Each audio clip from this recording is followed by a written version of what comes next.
Assalamualaikum warahmatullahi wabarakatuh. Saya Diana Teras Utami akan menyampaikan hasil program stimulasi perkembangan sosial emosional anak usia dini yang saya jalankan. Latar belakang objek. Nah, observasi itu dilakukan dengan satu anak berumur 5 sampai 6 tahun. Si anak ini memiliki permasalahan bahwa kurang mampunya dalam mengendalikan emosi saat terjadi masalah. Bahkan si anak ini juga seringkali menggunakan fisik saat menyelesaikan masalah, terus menggunakan nada-nada yang tinggi, melempar benda kepada orang lain untuk melampiaskan seluruh kekesalannya. Nah, di sini saya menggunakan STPPA, yaitu mengenal perasaan sendiri dan mengelolanya secara wajar, mengendalikan diri secara wajar. Di sini saya menggunakan 3 metode. Pertama, metode bercerita, kedua, metode bermain, ketiga, metode bernyanyi. Program yang akan dijalankan yaitu stimulasi atau menstimulasi untuk anak usia 5 sampai 6 tahun yang belum mampu dalam pengendalian emosi terhadap dirinya kepada orang lain. Nah, mengapa saya memilih program ini?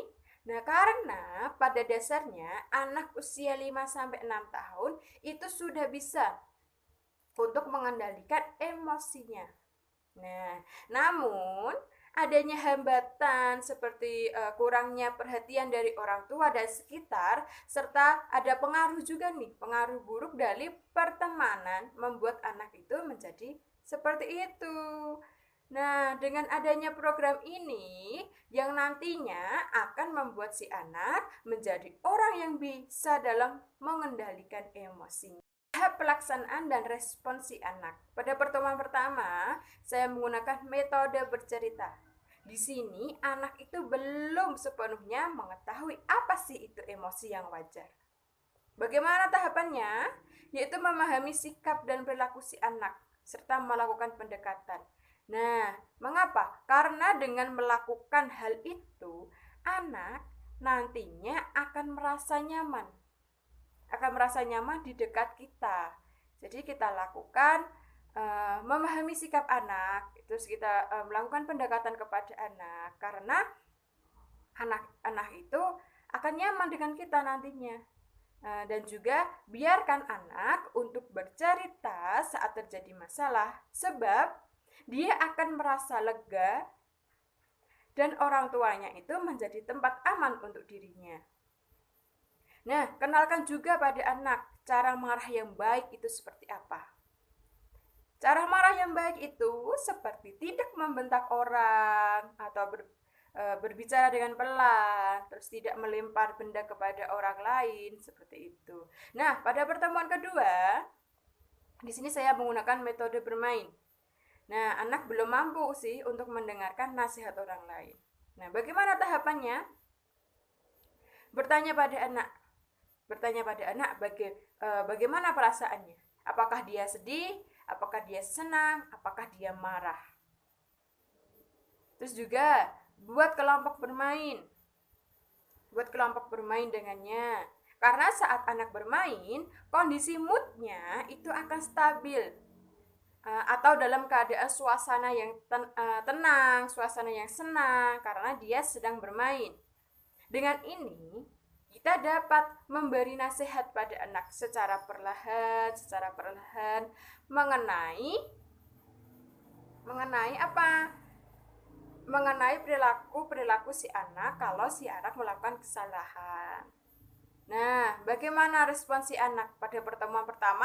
Responnya itu anak sudah bisa mengetahui emosinya, sudah bisa untuk mengontrol emosinya.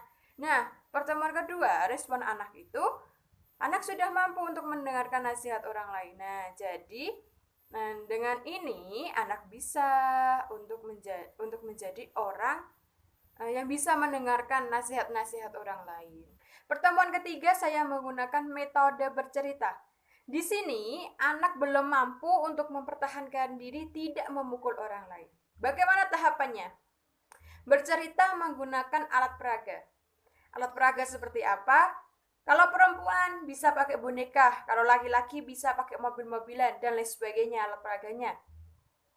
Dengan hal ini, anak itu mudah mengerti pesan yang ada dalam cerita itu.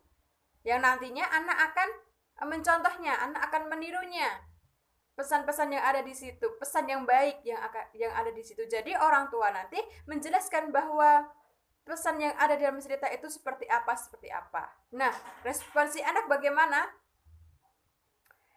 Anak sudah bisa mampu untuk mempertahankan diri, tidak memukul orang lain. Jadi anak sudah bisa untuk itu. Nah, pada pertemuan keempat, saya menggunakan metode bernyanyi. Kondisi awal itu, anak belum mampu mengendalikan suara yang bernada tinggi atau seringkali disebut membentak. Tahapannya bagaimana?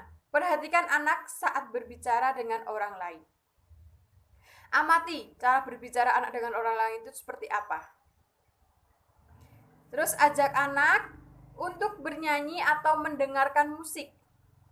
Mengapa? Karena musik itu berperan dalam perkembangan otak anak. Jadi musik itu sangat berperan penting dalam perkembangan otak anak. Nah, jadi kenalkan pada anak bahwa nada tinggi atau membentak itu yang saat terjadi masalah itu tidak baik. Jadi saat terjadi masalah itu tidak baik untuk kita membentak orang lain, untuk kita berbicara bernada tinggi kepada orang lain, itu tidak bagus, itu tidak baik. Beri penjelasan pada anak seperti itu. Pertemuan kelima saya menggunakan metode bermain. Di sini anak itu belum mampu untuk mengendalikan diri tidak melempar benda kepada orang lain. Jadi anak itu melampiaskan kekesalannya ya dengan melempar benda sekitar kepada orang lain. Bagaimana tahapannya?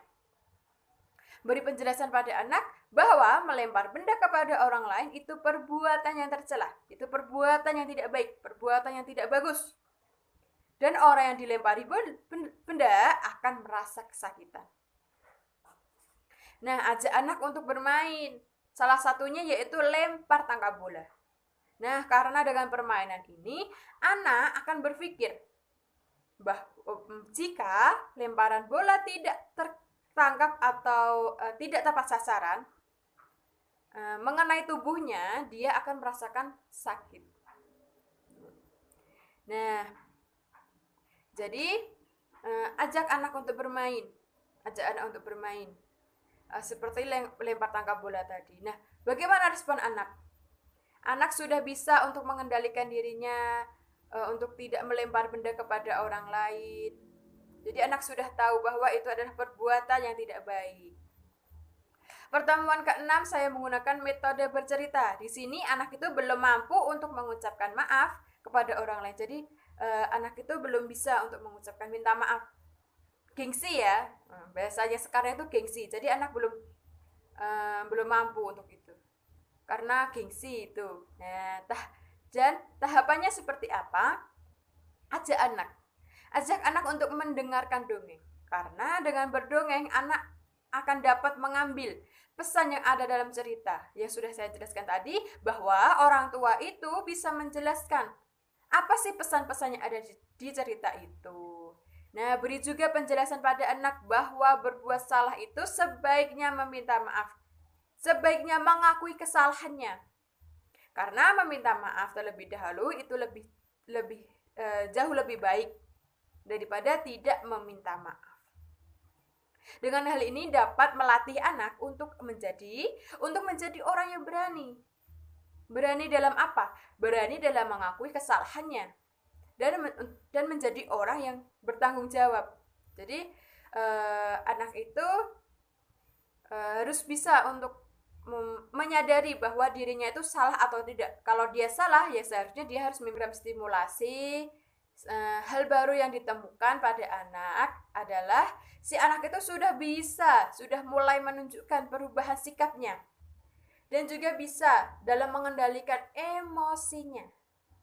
Bahkan si anak itu yang dulunya pendiam, yang dulunya pemalu, sekarang sudah menjadi anak yang periang, anak yang ceria dan tidak pemalu, menjadi orang yang berani, untuk mengakui kesalahannya, berani untuk mengucapkan maaf kepada orang lain. Sekian dan terima kasih, itu dia program stimulasi perkembangan sosial emosional anak usia dini yang saya jalankan. Dan saya mengucapkan wassalamualaikum warahmatullahi wabarakatuh.